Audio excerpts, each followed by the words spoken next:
ছোটবেলায় বলা হতো ওষুধ খাওয়ার সময় বিসমিল্লাহ করবি না, কারণ বিসমিল্লাহ বললে বরকত হয়, তোর রোগে বরকত হয়ে যাবে, মানে তোর রোগ বেড়ে যাবে।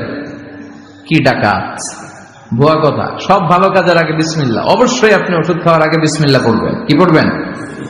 আমাদের দেশে শেখানো হয় ওষুধ হাতে নিয়ে যখন তুমি খাবা তখন পড়বা আল্লাহু শাফি আল্লাহু মুআফি। এটারে উল্টে আবার বাংলাদেশে আল্লাহ শাফি আল্লাহ মাফি। শব্দটা মাফি না, শব্দটা হচ্ছে মুআফি। আল্লাহু শাফি আল্লাহু মুআফি।